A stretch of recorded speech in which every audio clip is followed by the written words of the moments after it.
थांबा मंडळी, तुम्ही नेहमी वांग्याचं भरीत खात असाल, पण एकदा असं भरीत बनवा की शेजारीन येऊन विचारेल, आज घरात मटण बनवलंय का? अगदी बरोबर ऐकलात. आज आपण बनवणार आहोत तितकं चविष्ट वांग्याचं भरीत, ज्याची खरी चव येते स्पेशल सारणामुळे. आणि ते परफेक्ट सारण कसं बनवायचं? बरेच लोक ना सारण बनवताना खूप मोठ्या चुका करतात, ज्यामुळे परफेक्ट सारण बनून तयार होत नाही आणि वांग्याच्या भरीतला पाहिजे तशी चव येत नाही. आणि तुम्ही एकदा या पद्धतीने जर वांग्याचं भरीत बनवलं ना, तो 2 चपाती तर नक्की जास्तच खातील. आणि तुम्ही सुद्धा एकदा नक्की या पद्धतीने भरीत बनवा आणि आजची रेसिपी तर शेवटपर्यंत नक्कीच बघा, स्किप तर अजिबात करू नका. चला मग सुरुवात करूया. नमस्कार मंडळी, तुमचं स्वागत आहे आपल्या किचनमध्ये. सर्वात आधी तर वांग्याचं भरीत करण्यासाठी लागणारे जे काही साहित्य आहे ते काढून घेतले. चला तुम्हाला सुद्धा दाखवते. इथे आहेत हे वांगी आणि हे वांगी आहेत ते गावठी आहेत, वाडीतले वांगी आहेत. आणि या वांगीचं छान मस्त असं भरीत करणार आहेत आणि चवीला खूप भारी बनून तयार होणार आहे. आणि ते तुम्ही पाहू शकतात, वांगी जास्त लहान मोठे नाही आहे, मीडियम साईजचेच आहे. आणि त्यानंतर इथे लागणार आहेत खोबरं घेतलेलं आहे आणि खोबरं मी असं कट करून घेतलेलं आहे. आणि हातात खोबरं असेल तर ते खाल्लं नाही असं होणारच नाही, मस्त खोबरं सुद्धा खाऊन घेतलं. शेंगदाणे, मिरची, लसूण, कोथिंबीर, दालचिनी हे सुद्धा घेतलेले आहे. आणि त्यानंतर मग इथे मी तवा सुद्धा काढून घेणार आहे. तवा आणि तेल हे आधी लागणार आहे, ते मी काढून घेतलेलं आहे. त्यानंतर गॅसवरती तवा ठेवून घेणार आहे आणि तवा व्यवस्थित गरम झालं की त्यानंतर त्यामध्ये तेल सुद्धा घालून घेणार आहे. तेल व्यवस्थित गरम झालं की त्यानंतर मग इथे मी बारीक करून घेतलेले हे खोबरं त्यामध्ये घालणार आहे. तुम्ही जर खिसून घातलं तरीही चालेल. आणि त्यानंतर इथे खोबरंसुद्धा तेलामध्ये छान असं परतून घ्यायचं आहे. आणि जेव्हा पण खोबरं मिक्सरला फिरून घेणार असाल ना, तर सुरुवातीलाच असे ना पातळ काप करून घ्यायचे, म्हणजे ते मिक्सरला सहज फिरवलं जातं. आणि इथे तुम्ही पाहू शकतात की थोडंसं खोबऱ्याचा रंग बदलला की ते मग एका प्लेटमध्ये काढून घ्यायचं. इथे मी प्लेटमध्ये काढून घेते. आणि त्यानंतर त्याच तव्यामध्ये शेंगदाणेसुद्धा थोडंसं परतून घेते. आणि त्यासोबतच त्यामध्ये दालचिनीचा तुकडासुद्धा परतून घेणार आहे. आणि या सारणामध्ये दालचिनीचा तुकडा टाकला ना, तर खरंच दालचिनीमुळे ना त्या सारणाला अजून खूप छान चव येते. म्हणून दालचिनीचा थोडासा तुकडा नक्कीच घाला. आणि त्यानंतर इथे शेंगदाणेसुद्धा थोडेसे परतून झालेले आहेत, ते सुद्धा त्याच प्लेटमध्ये काढून घेते.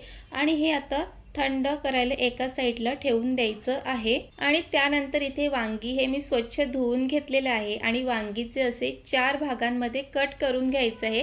खालपर्यंत कट लावायची नाही आहे, तर अशा पद्धतीने. आणि कट लावल्यानंतर ते बघून घ्यायचे व्यवस्थित की त्यामध्ये काही कीड वगैरे तर नाही आहे ना, कारण वांगीमध्ये कीड असण्याची जास्त शक्यता असते.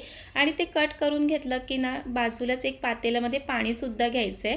कारण जर तुम्ही कट केल्यानंतर वांगी जर पाण्यामध्ये नाही टाकलं तर ते लगेच काळे पडतात, म्हणून लगेच त्याला पाण्यामध्ये सुद्धा ठेवून द्यायचं आहे. त्यानंतर सारण बनवण्याआधी इथे लसूण आहेत ते मी लसूणचे असे तुकडे करून घेते. कारण जसे तुकडे करून घेतले का जास्त मग मिक्सरला फिरवावं लागत नाही. त्यानंतर इथे आलं, मिरची आणि कोथिंबीर हे सुद्धा मी स्वच्छ आधी धुवून घेणार आहे. आणि त्यानंतर ते सुद्धा कट करून त्या सारणामध्ये टाकणार आहे. आणि इथे सारणामध्ये एक मिरची टाकणार आहे. तुम्ही तुमच्याप्रमाणे तिखट त्यामध्ये मिरचीचा वापर करू शकतात. आणि त्यानंतर इथे मी मिक्सरचं भांडंसुद्धा काढून घेते आणि मिक्सरला सुद्धा काढून घेते. आणि वाटण्यासाठी तर मिक्सरचं छोटं भांडं बरं पडतं. तर चला मग मिक्सरच्या भांड्यामध्ये आता हे सगळं जे थंड करून घेतलेलं आहे, खोबरं, शेंगदाणे, लसूण, मिरची, आलं, कोथिंबीर आणि दालचिनीचा तुकडा हे त्यामध्ये टाकलेलं आहे. आणि त्यासोबतच त्यामध्ये धने आणि बडीशेप त्यामध्ये टाकायचं आहे. आणि या वाटणामध्ये बडीशेप आणि धने टाकल्यानंतर ना, या सारणाला खूप छान चव येते. आणि त्यासोबतच त्यामध्ये जिरं आणि मीठ टाकायचं आहे आणि मिक्सरला हे फिरून घ्यायचं आहे. पण मी ह्यामध्ये अजिबात पाण्याचा वापर करायचा नाही आहे.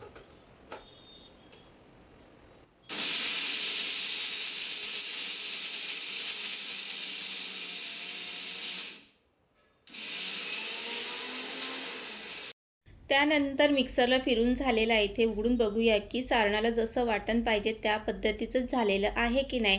आणि सारणासाठी हे वाटण करताना अगदी पेस्ट करायचं नाही आहे, तर थोडंसं असं हे त्याच्यामध्ये शेंगदाणे, खोबरं याचे असे छोटे तुकडे असले पाहिजे, म्हणजे ते खाताना ते छान लागतं सारण. त्यानंतर हे सारण आता इथे मी प्लेटमध्ये काढून घेते. आणि तुम्ही ते पाहू शकतात की सारणाला रंगसुद्धा छान आलेला आहे.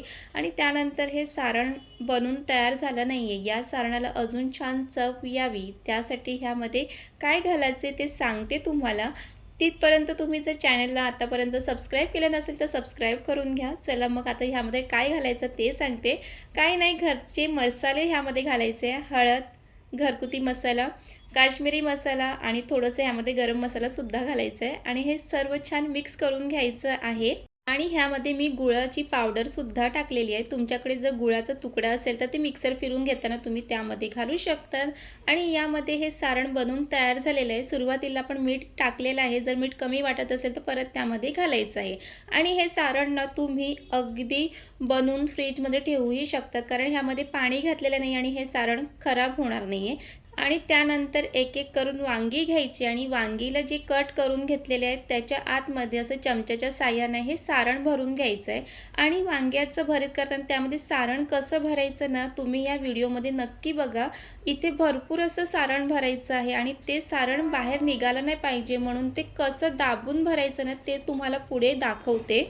आणि कधीही वांग्याचं भरीत करत असाल ना, तर वांग्यामध्ये सारण भरताना कधीही कंजूसी करायची नाही आहे. त्यामध्ये भरभरून सारण भरायचे, फक्त ते सारण बाहेर येता कामा नये. म्हणून त्यासाठी काय करायचं ते सांगते तुम्हाला. आणि तुम्ही इथे पाहू शकतात की मी वांगीमध्ये किती भरभरून असं हे सारण टाकते आणि सारण टाकल्यानंतर हे वांगी अशा पद्धतीने दाबून घ्यायचं आहे. आणि इथे तुम्ही पाहू शकतात की वांगीमध्ये हे सारण अगदी किती छान असं भरलेलं आहे, बाहेरसुद्धा ते निघणार नाही आहे.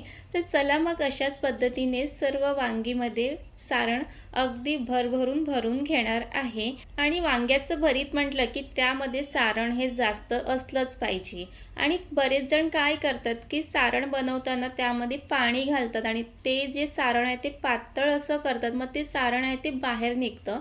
म्हणून सारण बनवताना ना त्यामध्ये पाणी अजिबात घालायचं नाही. म्हणून सुरुवातीलाच सांगितलं होतं की खोबरं, जे लसूण आहे ते छान असं बारीक कट करून घ्यायचं, जे मिक्सरला छान वाटलं जातं. आणि त्यानंतर थोडंसं सारण हे वाचून ठेवायचे, कारण ते नंतर शेवटी घालण्यासाठी. आणि इथे सर्व वांगीला छान असं सारण भरून झालेलं आणि इथे तुम्ही पाहू शकतात की तुम्ही वांगीला असं वर खाली करा, हलवा, ते सारण काही बाहेर पडणार नाहीये. आणि त्यानंतर मग गॅसवरती पसरट अशी कढई घ्यायची आणि कधीही वांग्याचं भरीत करणार असेल ना तर अशी पसरट कढई घ्यायची, म्हणजे वांगी छान असे शिजले जातात. आणि त्यानंतर त्यामध्ये तेल घातलं, तेल व्यवस्थित गरम करून घ्यायचं आणि त्यानंतरच मग एक एक करून त्यामध्ये वांगी टाकून घेणार आहे. आणि मी नेहमी वांग्याचं भरीत वेगवेगळ्या पद्धतीने बनवत असते. तुम्हाला अजून वेगळ्या पद्धतीने जर वांग्याचं भरीत बघायचं असेल तर त्याची सुद्धा रेसिपी आपल्या चॅनलवर आहे, तुम्ही नक्की जाऊन तिथे पाहू शकतात. आणि त्यानंतर मग इथे झाकण झाकून एक 5 मिनिटासाठी छान अशी वाफ काढून घ्यायची आहे. तर चला, इथे छान अशी वाफ काढून झालेली आहे. आता वांगी आहे ते दुसऱ्या बाजूने पलटून घ्यायचे, इथे तुम्ही पाहू शकतात. आणि परत मग झाकण झाकून एक 2-3 मिनिटासाठी छान परत एकदा त्याची वाफ काढून घ्यायची आहे. आणि इथे 2-3 मिनिटं झालेले आहे आणि ते पाहू शकतात की परत दुसऱ्या बाजूने ते वांगी पलटून घ्यायचे आहे. आणि त्यानंतर मग असे हाताने पाण्याचे थपके त्यामध्ये घालायचे, जास्त पाणी नाही घालायचे, 2-3 थपकेच त्या पाण्याचं मारायचं आहे. आणि त्यानंतर एक 5 मिनिटासाठी झाकण झाकून ठेवायचं. चला तुम्हाला दाखवते की वांग्याचं काय झालं आहे. तर इथे तुम्ही पाहू शकतात की वांगी असे छान असे शिजलेले आहेत. ते परत एकदा छान असं मिक्स करून घ्यायचं आहे आणि अशाच पद्धतीने वांगी व्यवस्थित शिजलेले पाहिजेत. आणि खरं सांगते, वांग्याचं भरीत ह्याचा जो काही खमंग सुगंध पूर्ण घरामध्ये पसरलेला आहे, कारण ह्याचं सारण करतानाच यामध्ये दालचिनी, धने, बडीशेप हे सर्व टाकलेलं आहे, त्यामुळे या सारणामुळे सुगंध जास्त येतोय. आणि त्यानंतर जो काही आपण सारण वाचून ठेवलं होतं तो आता शेवटी घालायचं आहे. सुरुवातीला तर हे सारण घालायचं नाही आहे, कारण आधी सुरुवातीला तर वांगी छान शिजवून घ्यायचं आणि त्यानंतर वांगी छान शिजले की त्यानंतर मग जे सारण आहे ते शेवटी घालायचं. आणि शेवटी घातल्यानंतर ते छान मिक्स करून घ्यायचं आहे आणि अलगद थोडंसं पाण्याचे थपके मारायचे आहेत आणि अगदी 2 मिनिटासाठी छान अशी एक वाफ काढून घ्यायची. आणि इथे वांग्याचं भरीत हे बनून तयार झालेलं आहे. आणि त्यानंतर मग भरपूर अशी हिरवी कोथिंबीर घालायची आहे. आणि इथे तुम्ही पाहू शकतात की वांग्याचं भरीत दिसायला अगदी चविष्ट आणि चमचमीत बनून तयार झालेला आहे आणि तुम्ही इथे पाहू शकतात, की हे पाहिल्यानंतरच तोंडातून पाणी येतंय. अगदी माझ्याही तोंडाला पाणी येतंय, की कधीही मी गरमागरम हे वांग्याचं भरीत खाणार आहे. तर चला इथे तुम्हाला दाखवते ह्या वांग्याचं भरीत. आता एका प्लेटमध्ये काढून दाखवते आणि पाहिल्यानंतर तुम्ही बघा, की इथे आपलं वांग्याचं भरीत किती छान असं बनून तयार झालेलं आहे.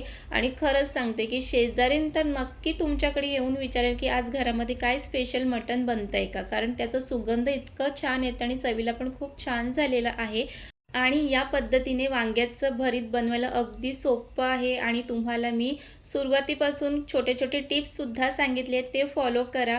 म्हणजे तुमचंही वांग्याचं भरीत चवीला एकदम भारी बनून तयार होईल आणि इथे तुम्हाला खाऊन सांगते, वाह! खरंच खूप छान असं हा वांग्याचं भरीत बनून तयार झालेलं आहे. मला वाटते 2 काय 4 चपातीसुद्धा या वांग्याच्या भरीतसोबत खाल्ले जातील. आणि अगदी सोपी रेसिपी आहे आणि 15 मिनिटात हे बनवून तयार होते.